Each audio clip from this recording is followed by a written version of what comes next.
Morning, Raptorfreak. Alexiot's here. Thursday morning. Raptors beat the Clippers last night late in their last game of the West Coast road trip. I'm not going to miss staying up till 1 watching basketball. I'm going to tell you that right now. We got all those games out of the way for this year for the most part. That was our last West Coast road trip for the most part. And now, no more staying up all so late. Oh my gosh, crazy. Raymond Jacob, good morning. And one, past California, let's go. Yes, they asked Pascal about it after the game. They said that the fans are calling you past California. It's your new nickname. And he would say, what? Why don't you ask me a better question, bro? He's like, what? Ask me something better. It's like, yeah, whatever they call me, they're calling me. It doesn't matter what state I'm in. If I'm in California, call me past California. That's fine. I love this because, listen, Pascal Siakam showed once again that he is a dominant NBA player. He's an all NBA level player, a guy who can take over the game, be the best player on the court, night in, night out in different games. That's really what's been happening on this West Coast road trip. In a lot of ways, the underlying great player in these games has been Pascal Siakam. He's been the guy through the middle of it that has done really well. And last night, it was a little bit more dominant, a little bit less passing and playmaking by him, and him taking the shot himself. And I love that because, once again, we said when we see Pascal shoot over 50%, which he did last night, he shot 13 for 22, he has a good game. And then you add in the plus 50% plus a couple of three-pointers, boom, you got a 30-point game. And he was operating last night. He looked really fun to watch, didn't he, guys? Like some of the spins and the different things. Like the Clippers are an energetic team and they do play defense and they do different things. But for some reason, Pascal's game is able to go through the cracks on them and get good, easy, open shots, whether it's them leaving him alone on the outside and letting him bomb threes or just doing some nice little spins in the cracks around the lane and stuff like that. But really good game from Pascal. So much fun to watch him operate last night. And I hope a lot of people around the NBA were watching it and give this man respect because he wasn't an all-star this year. He should be getting some kudos at the end of the year. He really should. And it was last night we started out really nice because it was like Pascal came out, hit a three, which was crazy because we hit 2 threes to start the game. It was Pascal and then Fred came and bombed the three. And that was a great way to start. I was like, man, they're already hot. They're already going. And it was a close game all the way through. But really, in reality, the Toronto Raptors were dominating on the down low in different ways. They were dictating the game. They were always the team that was just slightly ahead for the whole game. There was a point where we blew it open and we were ahead by like double digits for a bit. But then they came back and kind of kept it back close. And, of course, right up till the end, I knew it was going to be this kind of game where the Clippers were not going to go away and there was going to be a rush at the end to try and win the game over us. And the Raptors are just a vet kind of team. It's mystifying that how old they are. If you look at their average age in comparison to the rest of the league, this should be a team that doesn't know what they're doing. But they are wise beyond their years, and they're really, really good at executing, keeping their cool, and playing game management at the end of the game to make sure that they win. Now, it was close in some ways. Like if they had hit a three right at the end and tied it up and gone to overtime, that would have been crazy. But I really love what they did in that last play to make sure that Morris did not make the three-pointer. And they did one specific thing, y'all. And Nick Nurse talked about this after the game, and so did Fred. They put Precious on Marcus Morris. And this is the thing what Precious said months ago. This Nick reiterated it, repeated it last night, and we had forgotten about it. Precious came to Nick Nurse earlier this season and said, I want to be the guy who stops somebody hot on the other side of the team. He did something basically like what OG did a couple years ago. He said, I want to be one of the best defenders on this team, and if somebody's killing us, put me on him, coach, because I'll turn the water off, is what he said. So Precious wants to be this defensive kind of stopper, just like OG. So now we got two of these guys running around that are really interested in locking down people one-on-one.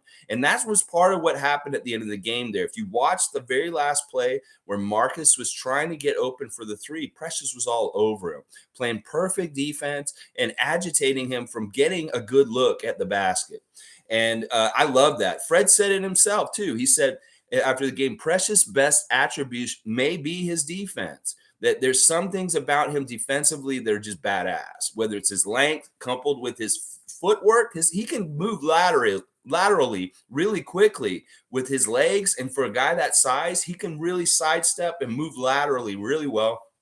And then he's quick, he's fast, he's athletic. He could be blocking way more shots than he is right now. This could be something that develops over time where he gets to become more of a shot blocker because he's really looking for them. But right now, it's just more like playing good, solid defense, staying in between his offensive player and the goal, and just doing good stuff all around. I love it. Precious, good job last night. Just a good job in general. They did play Reggie Jackson and Marcus Morris, even though they didn't play him against Cleveland, did them a solid, and they beat them. But we took care of business and beat them also. And now we're tied with Cleveland because Cleveland lost last night also. And the thing is, we've lost 3 games to Cleveland. We have one more game against them on the 24th next week, but we can't win this season series with them. So we need to make sure we have a better record than them at the end of the season. And we could have a better record than them by tomorrow night. Yeah, because if we beat the Lakers, we have a better record than them. And we should hopefully be in the 6th spot officially at that point. But we're not there yet. We're tied 4-6 with Cleveland, but they own the tiebreakers. So that's just how it is and stuff like that. So let me think about more things about the game here. We can just look over the box score real quick. Obviously, Scotty Barnes, not a huge offensive game last night, but he really did a lot of big things in this game last night. Whether it's big rebound, a big 3, a nice bank shot here, just good general passing. Some of the stuff we saw just out there was just really exciting. Like that one dunk was badass. And I agree with you, Paul B. I saw your comment from the last stream saying that you really like that new dunk that Scotty threw down last night in traffic. Really ferocious dunk, really nice dunk. We should put it on the list. It should be on the countdown for the summer when we show all the great dunks from the Raptor season for sure, Paul B. I'm with you. But yeah, Scotty had a good game. I think it's still enough to kind of show that he's in the mix, a real important role player for the Raptors, important player that can do stuff at any time. And more people see him, the more Rookie of the Year votes he should get. Because last night, once again, he did go down in the low post. He did do a little bit and get some nice bankers and stuff. He did miss a few of them last night, which was interesting. I thought that was kind of apropos because, it was cool seeing the former Raptors sitting on the other bench watching the game. And, I wonder what Kawhi and Norman are sitting there talking about. You know what I'm saying? Sitting there, what they're saying about this Raptor team as they sit there and watch them in the game and see some of their buddies, some of their teammates that were co-champions with them from 2019 out there still working. Like, it must have been really fun for them to see Pascal and how far he has come. Like, Kawhi, look at what you left. Look at who you left. Pascal was a great Robin to you. You could have been like, if you had stayed here and you would have been working with these gentlemen still, like Fred VanVleet and Pascal Siakam. You see how far they've come just in the couple of years since you left. And that was really cool. But I was going to say, Scotty not hitting the bank shots and the Kawhi Leonard kind of low post stuff last night was interesting because Kawhi was there watching him. And I wonder how much Kawhi saw himself in Scotty in some ways, because there's got to be some stuff that he saw out there. And he's like, that kid is a lot like me in certain ways. Oh, yeah. Mar Smith. Yeah, I got in early. I do. I got to get up. Like, listen, my lady's here right now and she gets up so freaking early. She wakes me up. So everything just starts early. I'm tired. I want to sleep more, but I'm up. I might as well get this done and get it going, get my day going and stuff like that. But really good stuff, fun stuff. Like, did you also notice in the game when everybody was standing on the Clippers bench at the end of the game, Kawhi never stood? Like, he just sits there behind everyone and just on the bench. How lame is that? You could at least just stand up, Kawhi, with Norman and Paul George and them, and show some support for your team. But at the end of the game, when they're trying to rally and trying to win, Kawhi's just sitting in the middle of all of them. Like, he doesn't care. Like, I'm telling you, this guy doesn't care. He just wanted to get back to LA and California and be around his family and get that money. He doesn't care about playing basketball. He really doesn't. When he plays, he can play good and he can play well, but he doesn't care about playing basketball. And that's one of the reasons why I'm so glad he walked, that we don't have him on our team anymore. Because at a certain point, he just won't care. And that's what I feel like is going on with him right now, is he just doesn't care. If he cared, he would stand up at least when his team's trying to rally. That's the way I look at it. Kem Birch, really good game last night. Limited time, like really in the games. At some point, he got taken out for a good chunk of it, but in this time he was out there, 9 points, 7 rebounds. He had most of our offensive rebounds last night with 5 of them. And he was perfect from the field, 5 of 6 from the line.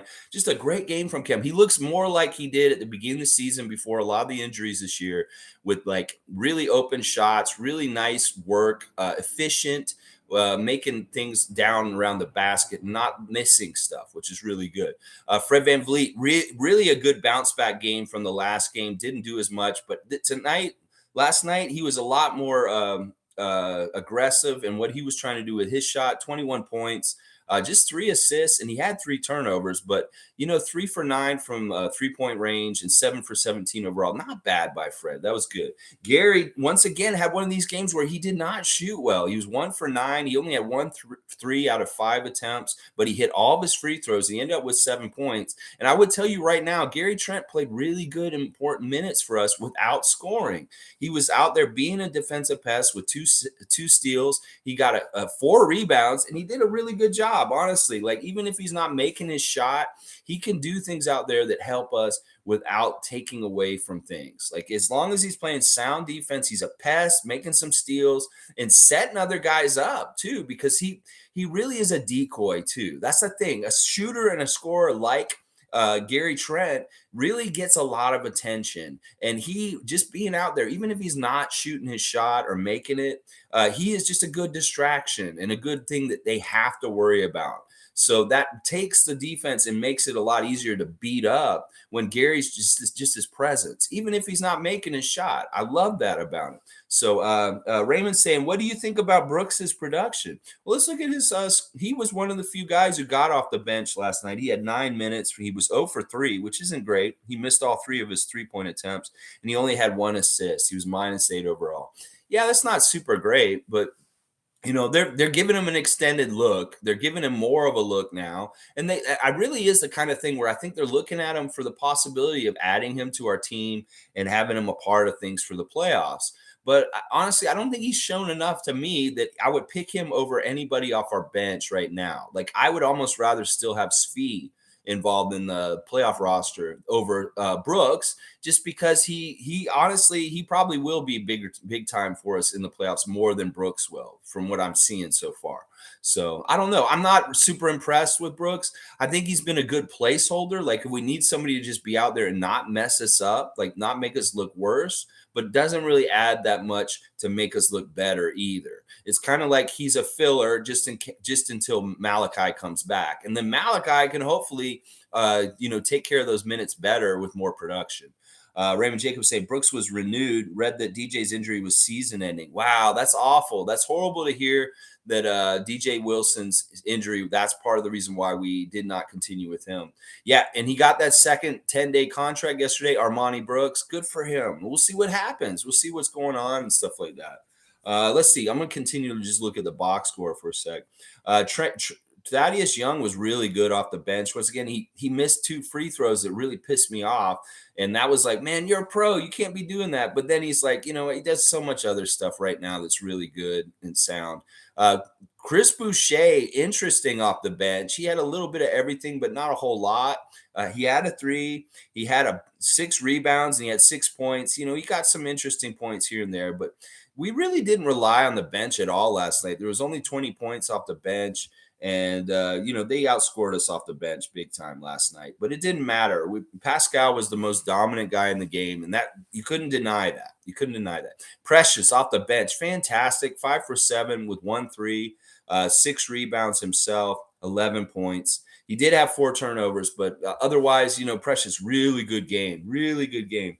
Mar Smith saying, I love how LA rested their guys and still lost. They're not resting them, Mar. These guys are hurt and they're out, and they're not going to play for a while. Like there's speculation that Kawhi may not play this season at all. Like not even one game. That he's not going to even like try to come and rejoin the team and play with them. That he's just going to shut down for the whole entire season. And if that kind of stuff is happening, then maybe Paul George starts thinking, well, maybe I should just shut down for the whole season also. And Norman, I think Norman's thing is he is probably pretty soon close, ready to come back, but he didn't play last night, obviously, which is kind of too bad because we did want to see that Gary Trent versus Norman Powell kind of head-to-head matchup. And it's always fun to see Norman out there palling around with his best friend, Fred VanVleet, and Pascal Siakam, those kind of guys. So, but it's pretty interesting. Like I like the whole joint collaboration between Norman and Fred. The understand bet on the grind, the bet on the grind. That new collaboration they're doing with their clothing labels and stuff like that. Check that stuff out. It's really cool stuff like that. And then let's see what else. I looked over their box score on the other side. Morris really has become an offensive player, which is crazy because I guess it's kind of evolved into that because of guys sitting like Kawhi Leonard and Paul George. They need offense. And Marcus Morris decide, hey, maybe I'll become more offensive minded because he has been scoring way, way more this year than he has most of his career.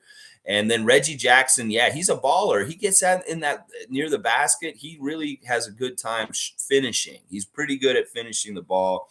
But we kept him kind of contained for the most part. He's annoying. He's very annoying. That coffee guy was annoying at times.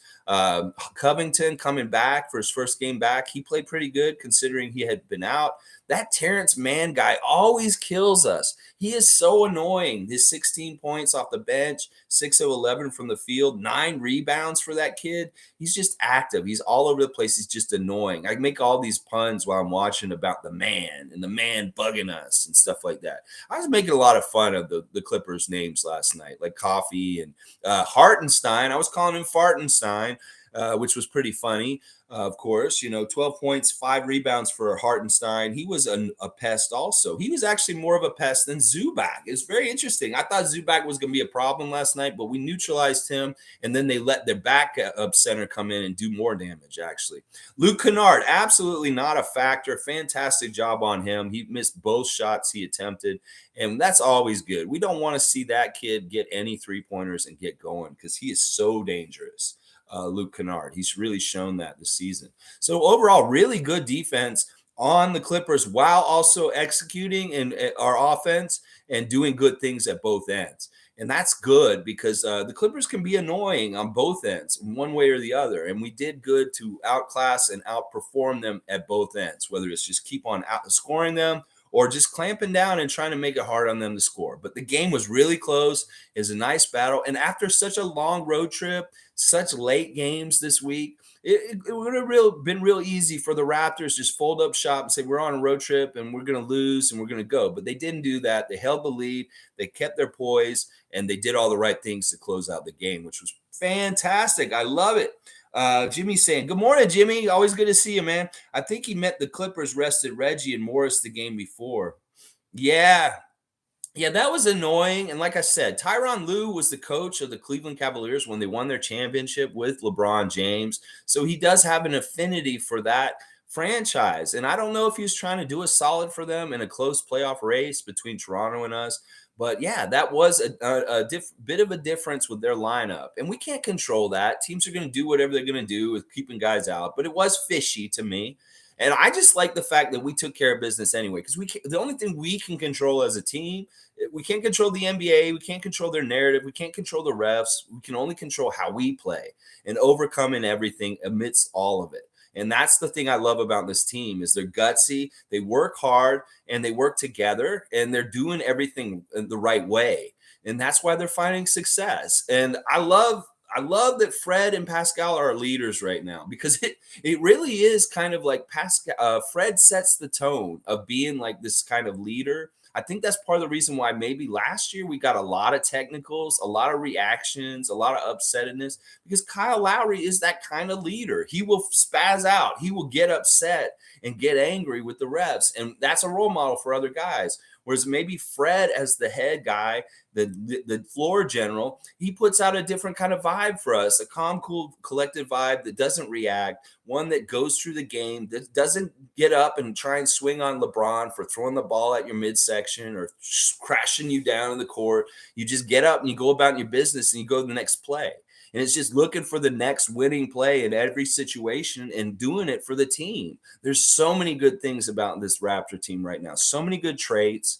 their selflessness as far as doing the things on the court to help the team win in all the kinds of different ways. They much rather play really crazy defense and hustle plays and do things to help than get all the glory and get all the points. These guys, that's not what they're out there for. The roses they want are from the defensive end and the wins that they get from playing the way they do. I love it. Jimmy's saying we're coming for that 6 seed, and I am hyped.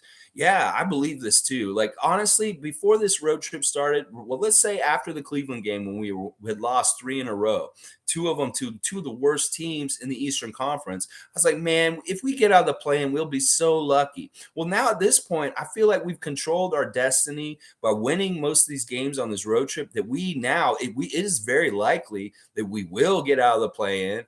And this is great. This is fantastic news. I want to just keep going like this. Like, Cleveland, keep losing. We got the Lakers tomorrow night. That'll help us once again, hopefully. Knock on wood. I don't want to jinx us.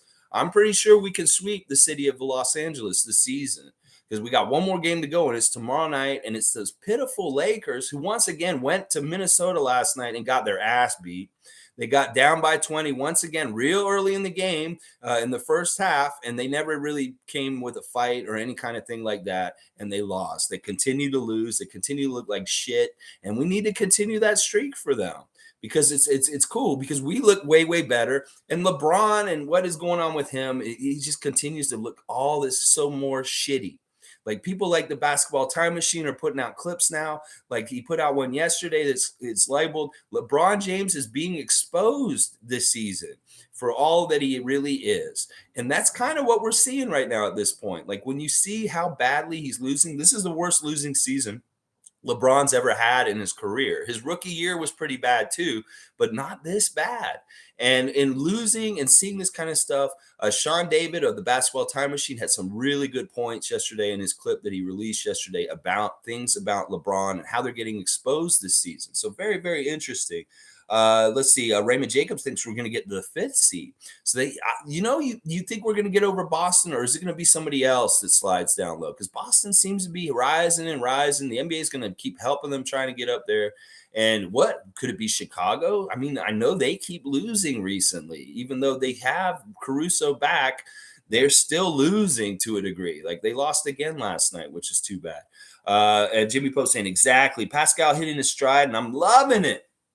Pascal is a master. Pascal, when we talk about the spice factor last night, there was some ghost pepper DEFCON levels of spiciness last night that, the Clippers just couldn't handle. They couldn't handle it. They were reaching for the milk because it was so spicy out there. The moves, the way he was carving them up. I love those little spins. He's still doing the spins like he used to. His badass when he doesn't hesitate and he shoots that 3 and it just goes nice, clean swish right through the net. It's just, Pascal is the most dominant player in the game last night. He is one of the best players in the league. And on the court, quite often, he is the best player that's out there performing or competing on the court. I'm going to tell you right now, you see him out there, you're going to have to think, well, is Pascal, he's going to be at least 1 or 2 or 3 of the best players in the game that night.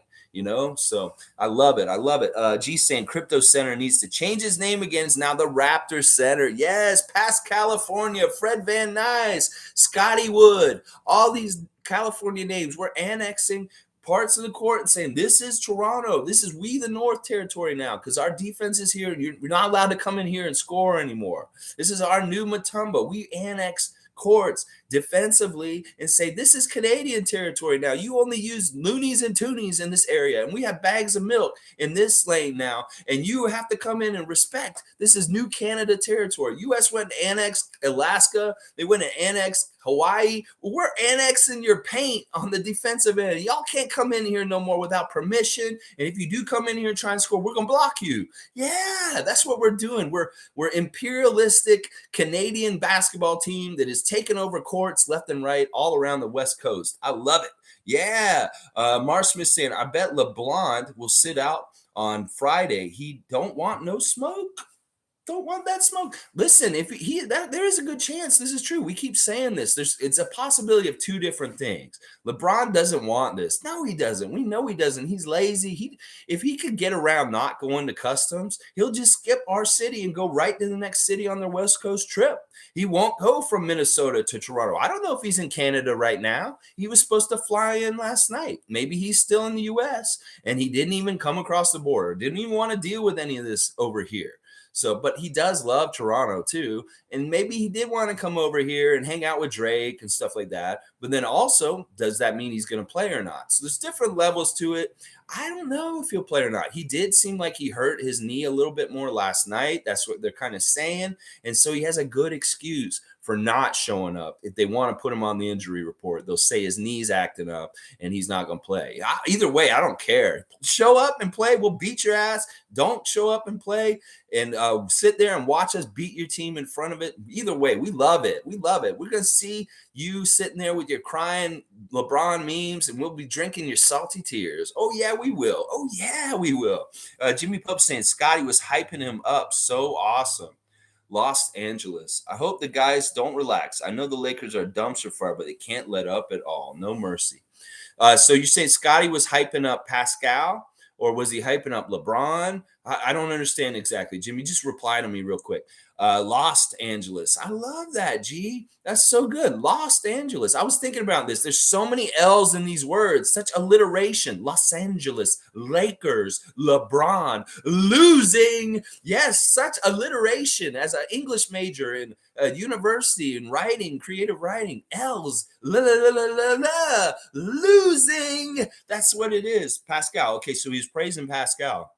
Man, I really love this budding friendship between Pascal and Scotty. Seeing this new commercial with them both in it when Pascal brings out the big jug and Scotty's got the little jug, it's so cool to see these guys because really, seriously, the magic that these two men can make on the court together is really special because they have interchangeable skills as far as passers and scorers that are dominant.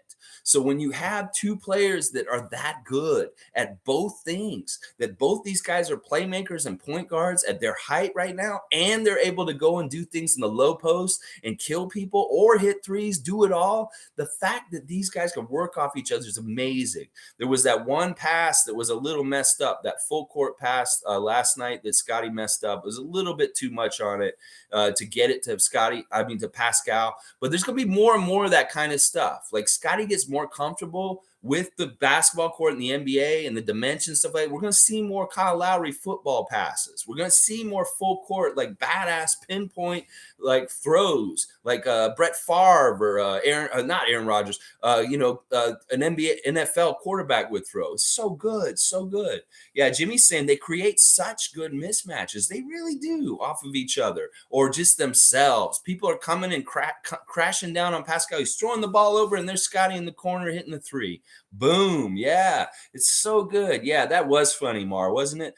G saying, remember Perkins and gang said now they have to trade Pascal because they drafted Barnes. Meanwhile, they keep trying to build other super teams, but somehow they can coexist. I hate this narrative. You're exactly right, G, that this has been an insidious way that the NBA has kept down smaller market teams. Honestly, that's really the delineation because they do the same shit to Milwaukee. They do the same shit to other teams that aren't big markets like New York, Los Angeles, Boston, Chicago, Miami. All those teams can have as many big time players like Brooklyn has right now as they want. But a team like Toronto isn't allowed or cannot figure out a way to keep that many superstars together. It's bullshit. It is a bullshit narrative. And really, it's not really up to the NBA to decide that. It's up to the players and what they want to do with their salary and if we can make it fit. And we said this already this week that Larry Tannenbaum, the main owner of the Raptors, the guy who's in charge of whether we spend money or not, is ready to spend money to make money by winning championships. So I think that this is going to be an era where we're going to see something different than ever happened in Raptor history, where we're going to actually keep some good superstars together, like a collective of them, and hopefully be able to run with these guys together because these guys can coexist. It's just, once again, this NBA media machine that's going to hype up this bullshit and maybe write these articles and say, well, who's going to go in Toronto between Pascal Siakam and Scotty Barnes, because they can't coexist. That's such bullshit. And we shouldn't accept it. And I know that inside, Bobby and Masai and Larry, they're all trying to figure out how to make it work, because we know we love Pascal and Fred, and we want to hold on to them and make them Raptors for as much of their career as we can. And we know we love Scotty and the prospect of him also. So we got to figure out how we can make this all work. And I think I trust, once again, we trust in Masai and Bobby to do that and make it all work, make the money work out, talk to the guys, figure out how we can do it. And these guys are smart. I think they're really enjoying playing basketball this year all together. Like, I think they really love this team. Like, they love the fact, part of the reason why this team is so cool is because it's so interchangeable. The pressure on each other is a little bit lessened because you have other guys that are around you that can do the exact same things that you already do. And it's not like you're like loafing or something like that. It's just that you don't have to worry about being the end all be all. Like, everything is on your shoulders because you have other guys that can do those things also next to you if you're failing that night or something like that. So I love that kind of stuff about our team because it takes so much like individual pressure off just like one guy. Like, Pascal has all this work that he does and important things he does, but the pressure on him isn't so intense that he has to do it. Because in some ways, Fred could step up, Scotty could step up, Gary could get out of his slump by the end of the game and start hitting threes right at the end of the game. That kind of stuff could happen. So it's really, really good. G saying, Fred said they have players learning how to win and others who know how to win, and figuring out together has been great. Paraphrasing. Yeah, that was something he said in the press conference last night. It's really like, I think that Fred is super impressed with how far we've gotten this year. Like, when we started the season, Fred said, we're going to have to put in work. It's not going to be easy. It's not just happens. We have to make it happen. And I think we're making it happen. And I think that if you ask Fred about his expectations and where we would be at this point in the season and what's happening, I think he'd be very pleased with what has happened with us, what our record is, and where we are in the playoff standings right now. Considering coming in the season with Pascal being out and all kinds of different issues right at the beginning of the season, and then the overhang of COVID and all the other bullshit with people going in and out for most of the beginning of the year and stuff like that, that Fred should be very pleased with where we are as far as with development, as far as with our record, and just playing amongst each other. I think that they've got to be super, super impressed with Scotty. I mean, everybody's got to be impressed with him because there's things he's doing out there that really aren't rookie kind of things. Like, it cannot be understated. People need to say this over and over again, that Scotty is playing like a veteran. Scotty's making veteran decisions and just doing badass things all around. And it's going to be really interesting to see how he grows into being a veteran and just how wily and how controlled he can be with his game. Because that's the thing, is like, as you get more and more vet, you get more and more precise. You get more and more like smart with every little body movement and what you're doing out there. And you can get so precise. And I really feel like that's what's going to happen with Scotty, is he's going to become a very precise kind of pro that's really good at executing in the moment for winning plays. Let's see. G saying, I am petty, but I want to jump ahead of Cavs so I can see them cry. Yeah, well, they earned the right to have the tiebreaker against us because of some bullshit games. Yeah, that bullshit game where we played with G League guys and Yuta and Chris Boucher and Svi and that basically a bunch of G League guys. And then the one where we lost by 1 point in the last second after leading the entire game against Cleveland the first time we played them. They came back and snuck a win over us at literally in the last 3 seconds of the game. They won by 1 point. And so that's what I'm saying. These games have been really important. And then the last one we lost again, and that was a little fishy once again. There's a little bit of ref stuff, and we missed some free throws, stuff like that. That normal kind of loss where it was the refs, we different things like that. So this last game against them is good for records and making sure we stay above them, but we can't win the season series. So we have to make sure that we get above them record wise and stuff like that. But yeah, I totally want to get ahead of them also. Mainly, I want to get out of this play-in because the play-in is dangerous, especially if the Nets are lurking around in the play-in as one of the 4 play-in teams. It's just going to be dangerous, and it'd be better to avoid it as much as possible if we can. And we're on track to. We just got to continue to win out. And these games are going to be fun. Like after we play the Lakers, we got 2 road games against Philadelphia and Chicago on Sunday and Monday next week. That's our next back-to-back, Sunday and Monday. Philadelphia and Chicago should be a lot of fun going up against top Eastern teams with how we're playing right now, because I think we're going to mess up Philadelphia. Philadelphia, in a lot of ways, is a pretender team, and we're going to mess them up. And then Chicago's slumping. They're having some trouble. We haven't been able to really handle Chicago for the most part this year. We did beat them once, but we could even the series with Chicago on Monday night. So that'd be really good. Tom Duke, good morning. How sweet it is. Yes, such a great win last night. The syrup couldn't get too thick last night.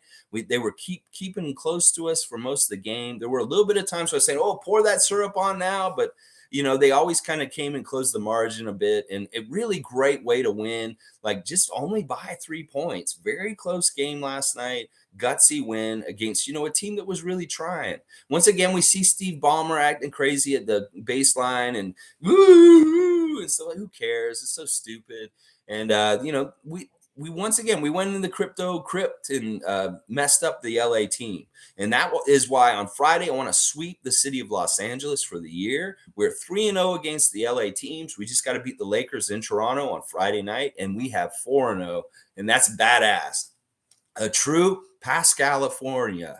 That's right, a true Pascalifornia. But he does not embrace certain nicknames. I want to say something about Pascal. The nickname that he really likes, and he's okay with spicy. He was a little weird with it at first, is the P Skills. He likes the P Skills nickname. That's why it's his handle on Instagram. So it's like, that's really the one that if fans really want to honor what he wants, we'd call him P Skills or Piscillas or something like that. But not, the spicy thing's okay. The past California thing, he's like, come on, man. I think he thinks it's fun and he's honored by it. But it's also kind of like, yeah, what they're going to call me whatever and stuff like that. It's cool. But yeah, fun stuff last night. Cool to see the guys hugging Norman after the game and palling around talking. I wonder how much talking trash from the bench Norman does to Fred and Pascal that way and stuff like that. Things like that.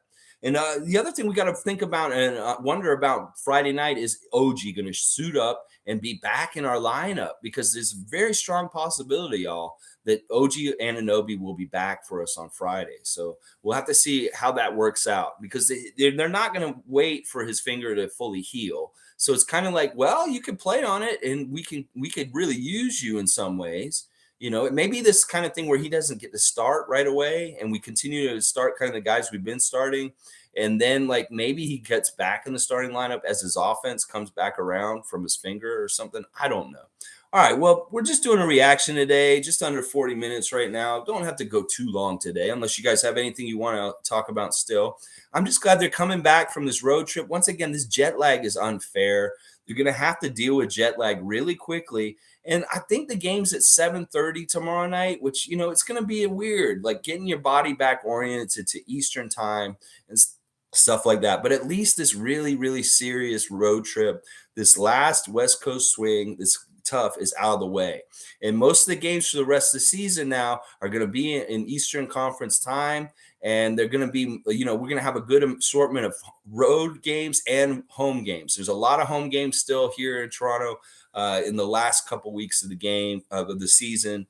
And I'm excited. I think the prospects of us to finish out really well are pretty good. And I really love that what this team's showing. There's another level of synergy and connection that the Raptors are showing right now that was not there in the first half of the season, that is there now. And that's really bodes well for a lot of different things, like especially on the offensive end. They're showing like they're way more connected and understanding how to play off each other way better at this point now.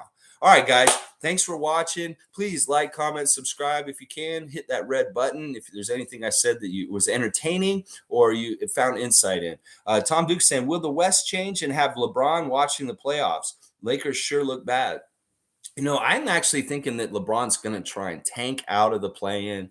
That why would he even want to mess with that? Like in some ways, if he does get in the play-in and he loses in the play-in like he did last year, that looks really bad. Like that's 2 years in a row the Lakers are put out in the play-in, and it may be that he just wants to miss it altogether and not even have the disappointment of having a nationally televised game and losing in a one out. So, yeah, I think that might be part of the strategy at this point.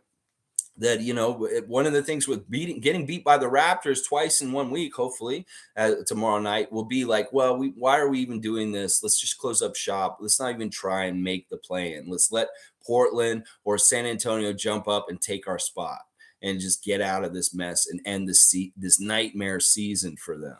Is the kind of thing they're probably thinking. That may be the truth.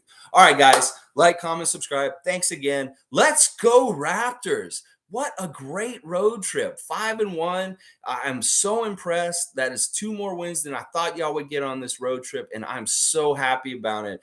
Great job dominating the Western Conference on this road trip. This is truly something the Raptors franchise has never, ever done in the 27-year history of our team. They've never won 5 road games in a row on the same road trip. Sure, they've won 5 road games in a row, but it's always been broken up with a home game in the middle, not 5 straight on one road trip, because that means you did it on the West Coast. Because a road trip, if it's 6 games, it usually means you're out on the West Coast, and you're going to lose one of those games somewhere in there, usually in the middle. So super impressive franchise feat by the Raptors just now. 5 in a row on the road, all on the same road trip. That's never been done. So good job, Raptors. Let's go. I'll be back tomorrow for the preview for the Lakers game tomorrow night back here in Toronto. Oh yeah, baby. How sweet it is. Let's go Raptors. Let's get that 4-0 against the Lakers. Yo, hey, yo.